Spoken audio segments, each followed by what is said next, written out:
La Bible en un an, la 353e journée, le second livre des Chroniques, chapitre 8, verset 1 au chapitre 11, verset 4, le livre des Psaumes, chapitre 138, verset 1 à 8, le livre des Proverbes, chapitre 30, verset 17, l'Apocalypse, chapitre 10, verset 1 à 11. Le deuxième livre des Chroniques, chapitre 8. Au bout de 20 ans, Salomon avait construit la maison de l'Éternel et son palais. Il reconstruisit alors les villes que lui avait données Hiram et y installa des Israélites. Salomon marcha contre Hamath-Tsoba et s'en empara. Il reconstruisit Tadmor dans le désert, ainsi que toutes les villes qui servaient d'entrepôt dans la région de Hamath. Il reconstruisit Beth-Horon-la-Haute et Beth-Horon-la-Basse, des villes fortifiées, munies de murailles, de portes et de verrous. Baalat et toutes les villes qui lui servent d'entrepôt, toutes les villes destinées à accueillir les chars, celles réservées à la cavalerie, ainsi que tout ce qui lui plut de construire à Jérusalem, au Liban et sur tout le territoire dont il était le souverain. Il y avait toute une population issue des Hittites, des Amoréens, des Phéréziens, des Héviens et des Jébusiens qui avaient survécu et qui ne faisaient pas partie d'Israël.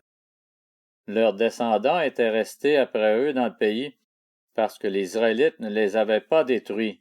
Salomon les enrôla pour la corvée, statut qui leur est resté jusqu'à aujourd'hui. En revanche, Salomon n'employa aucun des Israélites comme esclaves pour ses travaux. Ils étaient des hommes de guerre, les chefs de ses écuyers, les commandants de ses chars et de sa cavalerie. Les chefs des officiers dont disposait le roi Salomon étaient au nombre de 250. Ils avaient autorité sur le peuple. Salomon fit monter la fille du Pharaon de la ville de David jusque dans la maison qu'il lui avait construite, car il dit, « Ma femme n'habitera pas dans la maison de David, roi d'Israël, parce que les lieux où est entré l'arche de l'Éternel sont saints. » Salomon offrit dès lors des holocaustes à l'Éternel sur l'autel de l'Éternel qu'il avait construit devant le portique. Il offrait ce qui était prescrit par Moïse pour chaque jour, pour les sabbats, pour les débuts de mois et pour les fêtes, 3 fois par année lors de la fête des pains sans levain, de la fête des semaines et de la fête des tentes. Il suivit la règle établie par son père David pour installer les classes des prêtres dans leur service et les Lévites dans leur charge. Celle-ci consistait à louer l'Éternel et à faire le service suivant les exigences de chaque jour en présence des prêtres. Il répartit aussi les portiers entre les diverses portes d'après leur classe, car c'était ce qu'avait ordonné David, l'homme de Dieu. On ne s'écarta en rien de l'ordre du roi à propos des prêtres et des Lévites, pas même pour ce qui concernait les trésors. Tout le travail de Salomon fut solidement affermi depuis le jour où l'on posa les fondations de la maison de l'Éternel jusqu'à celui où elle fut terminée. C'est ainsi que la maison de l'Éternel fut terminée.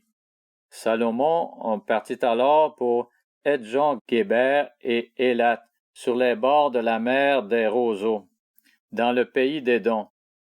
Et Hiram lui envoya par l'intermédiaire de ses serviteurs des bateaux ainsi que des serviteurs qui étaient des marins expérimentés.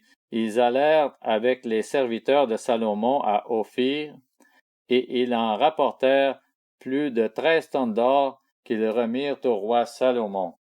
Le deuxième livre des Chroniques, chapitre 9. La reine de Séba apprit quelle était la réputation de Salomon, et elle vint à Jérusalem pour le mettre à l'épreuve par des énigmes. Elle avait une suite très nombreuse avec des chameaux chargés d'aromates, d'or en grande quantité et de pierres précieuses. Elle se rendit auprès de Salomon et lui exposa toutes ses réflexions. Salomon répondit à toutes ses questions. Il n'y eut aucun mystère pour Salomon, il lui expliqua tout. La reine de Séba vit la sagesse de Salomon, le palais qu'il avait construit, les plats servis à sa table, le lieu d'habitation de ses serviteurs, les fonctions et les tenues de ceux qui le servaient, ses responsables des boissons et leurs tenues, ainsi que les holocaustes qu'il offrait pour monter à la maison de l'Éternel.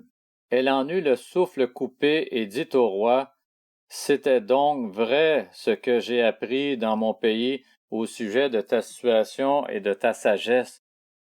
Je ne le croyais pas avant de venir et de le voir de mes yeux, et l'on ne m'avait même pas raconté la moitié de la grandeur de ta sagesse.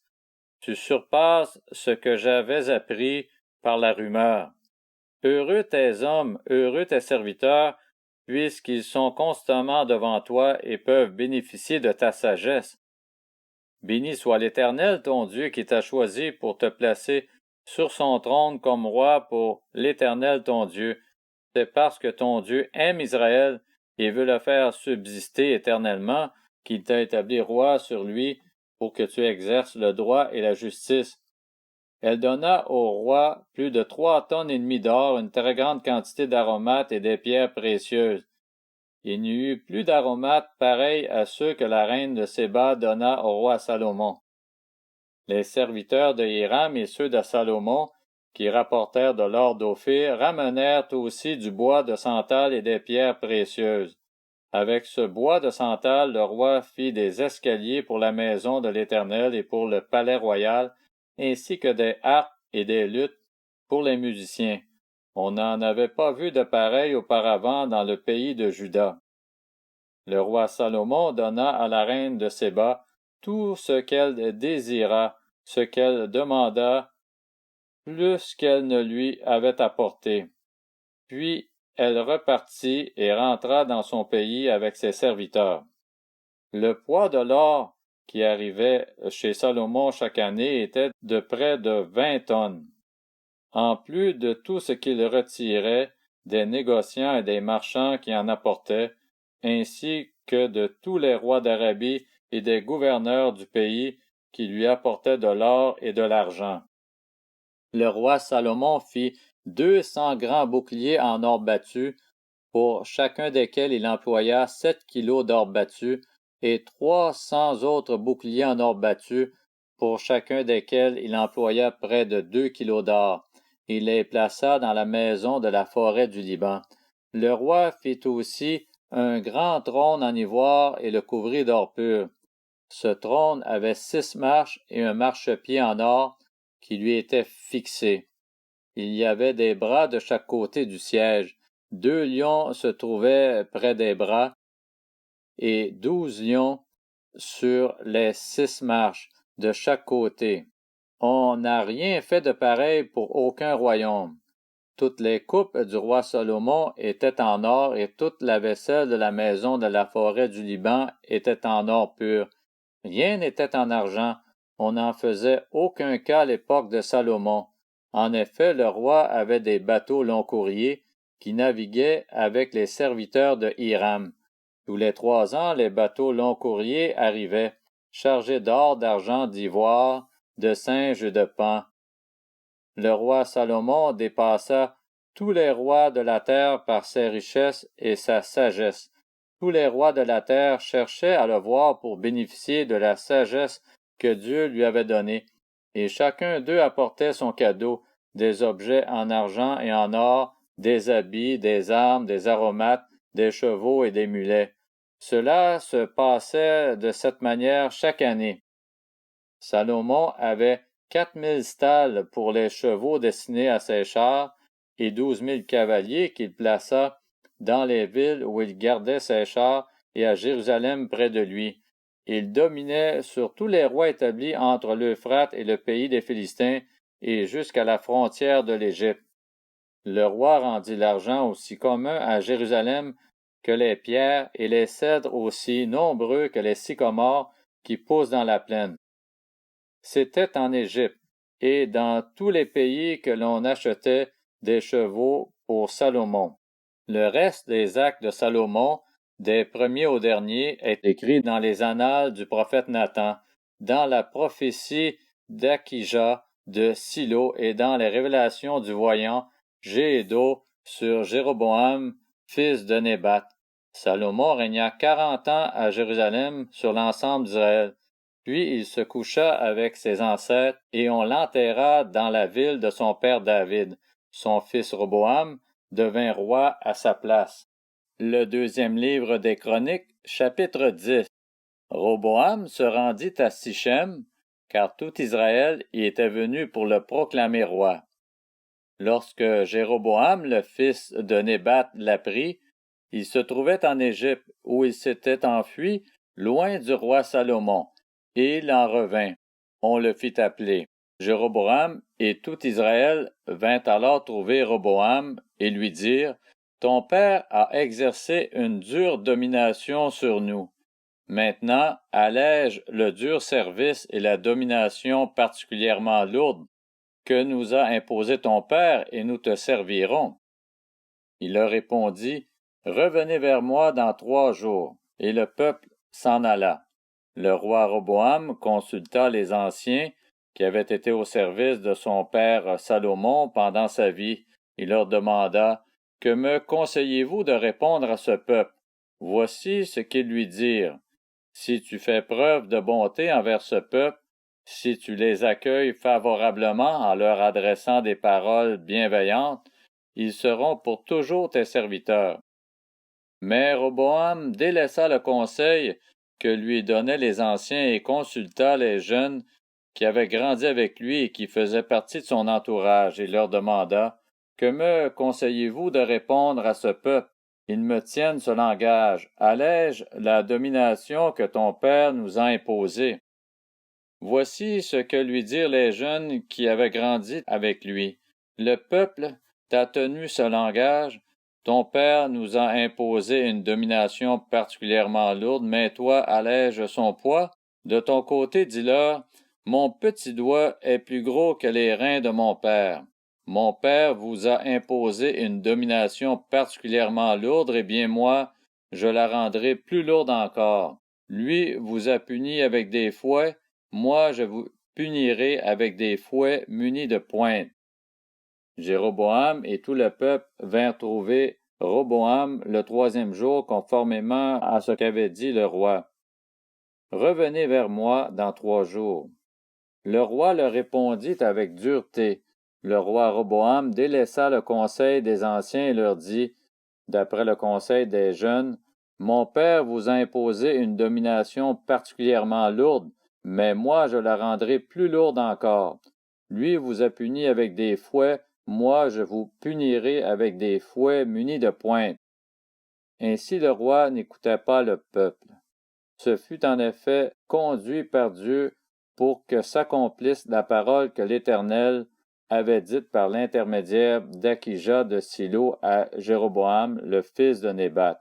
Comme le roi ne les écoutait pas, tous les membres du peuple d'Israël lui répondirent, « Quelle part avons-nous avec David?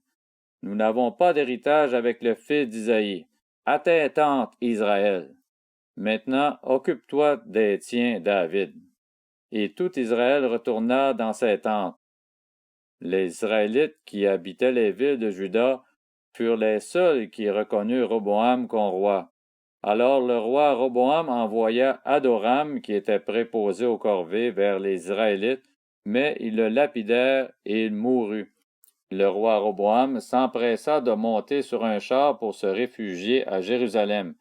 C'est ainsi qu'Israël s'est détaché de la famille de David jusqu'à aujourd'hui. Le deuxième livre des Chroniques, chapitre 11. À son arrivée à Jérusalem, Roboam rassembla la communauté de Juda et de Benjamin, soit 180 000 hommes d'élite aptes à la guerre, pour qu'ils combattent contre Israël afin de le ramener sous sa domination. Mais la parole de l'Éternel fut adressée à Shemaïa, l'homme de Dieu. « Parle à Roboam, le fils de Salomon et le roi de Juda, ainsi qu'à tout Israël en Juda et en Benjamin. Annonce-leur, voici ce que dit l'Éternel, ne montez pas faire la guerre à vos frères, que chacun de vous reparte chez lui, car c'est de moi que vient cette situation. » Ils obéirent aux paroles de l'Éternel et firent demi-tour, renonçant à marcher contre Jéroboam. Le livre des Psaumes, chapitre 138, de David. Je te célèbre de tout mon cœur. Je chante tes louanges en face des dieux. Je me prosterne dans ton saint temple et je célèbre ton nom à cause de ta bonté et de ta vérité. Oui, tu as surpassé ta réputation dans l'accomplissement de tes promesses. Lorsque je t'ai appelé, tu m'as répondu, tu m'as encouragé, tu m'as fortifié. Tous les rois de la terre te loueront, Éternel, en entendant les paroles de ta bouche. Ils célébreront les voies de l'Éternel, car la gloire de l'Éternel est grande. L'Éternel est élevé, mais il voit les humbles, et il reconnaît de loin les orgueilleux. Quand je marche dans la détresse, tu me rends la vie. Tu portes la main contre la colère de mes ennemis, et ta main droite me sauve. L'Éternel terminera ce qu'il a commencé pour moi. Éternel, ta bonté dure éternellement. N'abandonne pas les œuvres de tes mains. Le livre des Proverbes, chapitre 30. L'œil qui se moque d'un père et qui méprise l'obéissance envers une mère.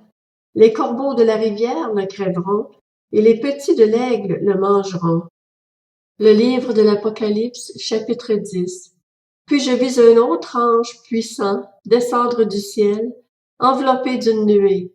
Au-dessus de sa tête était l'arc-en-ciel. Son visage était comme le soleil, et ses jambes comme des colonnes de feu. Il tenait dans sa main un petit livre ouvert. Il posa son pied droit sur la mer et son pied gauche sur la terre, et il cria d'une voix forte, comme un lion qui rugit. Quand il eut crié, les 7 tonnerres firent entendre leur voix.